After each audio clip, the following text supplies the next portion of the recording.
Au direct, nous retournons tout de suite au siège du Parti communiste. On retrouve en direct Jean-Luc Mélenchon avec Jérémy Brossard. Vous sortez sous la pluie d'une longue réunion. Vous avez fait le bilan de ce scrutin présidentiel. Quelle leçon vous tirez et quel objectif vous donnez pour les législatives ? Alors Jean-Luc Mélenchon ne vous entend pas parce qu'il n'a pas l'oreillette, c'est moi qui l'ai. Voilà, Gilles, vous demandez quel était le bilan un peu de cette réunion que vous venez de tenir ici.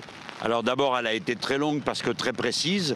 Et bon, il y règne un certain enthousiasme dans la mesure où nous pensons qu'on a de bonnes chances d'arriver à battre M. Sarkozy, d'une part. D'autre part, parce qu'on a examiné nos résultats. Alors, vous savez, c'est une chose 11, et puis c'est en moyenne nationale, et puis après, c'est une autre de regarder sur le terrain, où il y a vraiment des scores très, très, très encourageants dans toutes les grandes villes. Donc voilà. Tout le monde a plutôt la banane aujourd'hui. Et puis alors après, bon, la lutte, elle a lieu maintenant. On n'est pas là dans c'est pas un dîner de gala qu'on est en train d'organiser. Donc le 1er mai, notre adversaire a fait le choix de faire un passage en force. Il fait une manifestation anti-syndicale contre les syndicats. Donc nous nous mettons derrière les syndicats. Donc nous appelons tous nos adhérents, nos amis, nos électeurs à se regrouper avec les syndicats, derrière eux, à leur appel. Et nous serons présents dans toutes les villes de France.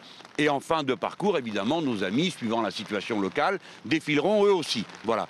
Donc ce jour-là, c'est un jour de bras de fer. On va faire du judo, puisque Sarkozy a décidé de chercher la châtaigne avec les syndicats. Eh bien, il va nous trouver sur son chemin. Mais il n'y a pas que le 1er mai. Vous allez annoncer aussi un meeting, c'est ça? Oui, alors on a prévu, on a beaucoup réfléchi, comment on pouvait être utile, parce que nous, c'est ça notre souci.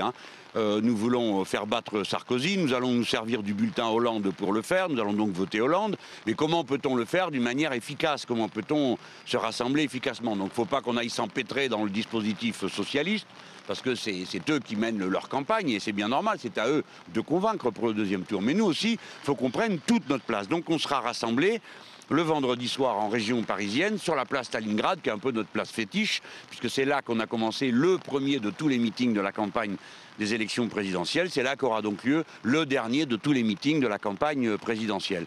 On sera donc rassemblés le 4 mai sur nos propres objectifs, nos propres revendications, pour le lendemain aller voter Hollande contre Sarkozy. Un dernier mot sur les législatives. Vous souhaitez qu'il y ait un accord avec le Parti socialiste pour faire barrage au Front National? Alors, on a décidé deux choses sur les législatives. Premièrement, que ce serait une bataille nationale pour nous et pas des petites batailles locales additionnées. Donc il y aura un état-major de campagne, comme il y a eu pour l'élection présidentielle, le même que ce qui s'est réuni ce matin, donc cette coordination va continuer.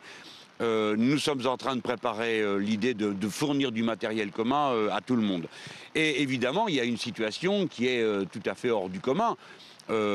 C'est que Madame Le Pen est en état de maintenir ses candidats dans 350 circonscriptions du pays au deuxième tour. Donc il y a des endroits où on risque, nous, d'être purement et simplement éliminés du deuxième tour. Alors ça, pour nous, c'est l'horreur. Vous nous voyez en train d'appeler à voter pour des gens de l'UMP qui racontent la même chose que le Front National. Donc il faut absolument qu'on s'évite cette humiliation. Donc il faut arriver à s'entendre tous. Je dis bien tous, autant qu'on est à gauche. Donc nous lançons un appel à ce que cette discussion ait lieu, qu'elle soit aussi large et unitaire que possible. Et évidemment, c'est aux socialistes maintenant de nous répondre. Bon, s'ils n'en veulent pas, comme ils avaient dit jusque-là, on fera avec, mais c'est pas bien malin de leur part. Faut pas être sectaire, c'est un moment de rassemblement, on doit battre la droite et l'extrême droite. Merci beaucoup Jean-Luc Mélenchon de nous avoir réservé votre première réaction donc après cette réunion du Front de gauche. Merci Jérémy Brossard et merci à Jean-Luc Mélenchon.